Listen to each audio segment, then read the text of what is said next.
Open कर लिया है और आज का मोटिवेशनल कोटेशन आपके सामने प्रस्तुत है। एक बार मैं शेयर कर देता हूं, आप भी मेरे साथ साथ शेयर कर दो। ये गया। हम्म, आ जाओ साहब। लिखा है, winners are not people who never fail but people who never quit. बहुत बड़ी बात है। जो जीतता है, विजेता, वो व्यक्ति नहीं होता जो फेल नहीं होता। फेल होना तो एक अच्छी बात है क्योंकि इससे अनुभव मिलता है। फेल होना, बोले गुरुजी फेल तो फिर होना, मतलब एक प्रकार से लोग उसको गलत क्यों मानते हैं? वो गलत आप मानने देते हैं जनाब उनको। क्यों? क्योंकि आप फेल होने के बाद उस लड़ाई को छोड़ देते हैं। लोग अपनी राय बदल लेते हैं जनाब जब आप लगातार मेहनत के बाद कोई सफलता प्राप्त कर लेते हैं। अच्छा, विद्यार्थियों में एक बड़ी दुविधा होती है इस बात को लेकर के, फिर कब तक मेहनत करते रहे सर? क्योंकि ये परिभाषा तो आपकी हर दिन मोटिवेट करती रहेगी। जिस दिन आपको लगना बंद हो जाए ना कि मैं जो मेहनत कर रहा हूं, बहुत बड़ा पॉइंट बता रहा हूं, इसे लिख लीजिएगा क्योंकि मैं आप लोगों के विद्यार्थी जीवन में से समय बिताया हूं। खुद विद्यार्थी जीवन आपके साथ साथ पूरे टाइम जीता हूं। शिक्षक की ये लाइफ रूटीन होती है कि वो एनी टाइम स्टूडेंट ही होता है। जब वो आपके सामने भी है तो वो भी आपको एज ए शिक्षक और एज ए विद्यार्थी दोनों ही विचार दे रहा होता है, तब जाकर के वो आपकी बातें समझ पाता है। एक बहुत अच्छा आज मैं आपको आंसर दे रहा हूं। बहुत सारे छात्रों के माध्यम से एक प्रश्न हम तक पहुंचता है और बहुत बेसिक और बुनियादी प्रश्न है। बोले सर एक बात बताइए, आप लोग कहते हैं कि असफल हो जाने के बाद में फिर से एक बार प्रयास करिए। ठीक बात है सर, ऐसे करते करते मैं 6 साल से तैयारी कर रहा हूं, मेरा तो कुछ हुआ ही नहीं। बहुत सारे छात्रों को मैं जानता हूं, कई जानने वालों को जानता हूं, लंबे समय से तैयारी कर रहे हैं, 6-6 साल तैयारी करते हो गए, कुछ निकल ही नहीं रहा है। किसी को 4 साल, किसी को 3 साल।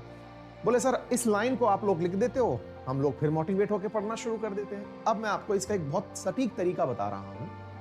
आप लोग तैयारी कब छोड़ें, मैं क्विट करने का आपको तरीका बता रहा हूं क्योंकि अल्टीमेटली मोटिवेशन देना बहुत आसान होता है, नेवर क्विट। लेकिन अब मैं आपको बताता हूं when you can quit. Quit उस समय करिए जब आपको लास्ट टाइम और इस टाइम के परिणाम में अंतर दिखना बंद हो जाए। क्लियर?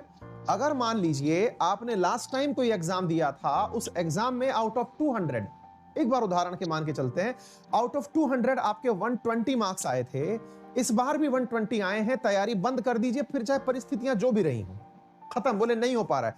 सुधार होना जब बंद हो जाए, आपने साल पूरा दे दिया और सुधार 0 हुआ, छोड़ दीजिए। ये मैं आपसे कह रहा हूं, एक बहुत प्रॉपर अनुभव के साथ कह रहा हूं। अपनी दिशा बदल लीजिए क्योंकि आप उसके साथ जस्टिस नहीं कर रहे हैं। और कब तक मत छोड़िए। लास्ट टाइम 120 आए थे, इस बार 130 आ गए, इस बार प्रोग्रेस है, मत छोड़िए। जब तक मत छोड़िए जब तक वो नहीं छुड़वा दे आपको, मतलब जब तक ओवरेज ना छुड़वा दे आपको। आप सफलता जरूर प्राप्त करेंगे। यानी कि याद रखिए, आपकी तैयारी जब प्रोग्रेस दे रही है, आपको कोई भी कार्य अगर प्रोग्रेस दे रहा है, वो आपके पैमाने। बोले सर ऐसे तो फिर मैं क्या एग्जाम का इंतजार करूं क्या? मेरे कुछ मित्र स्टेट पीसीएस की तैयारी कर रहे होते हैं। स्टेट पीसीएस की तैयारी में एग्जाम ही 2-2, 3-3 साल में होता है। 2-2, 3-3 साल में पेपर होता है सर। एक अटेम्प्ट के बाद अगला अटेम्प्ट 2 साल बाद आएगा। हमारे राजस्थान की अगर मैं आपको बात करूं तो राजस्थान एडमिनिस्ट्रेटिव सर्विसेज का एग्जाम 2016 में हुआ, फिर 2018 में हुआ, अब 2022 में ही होगा।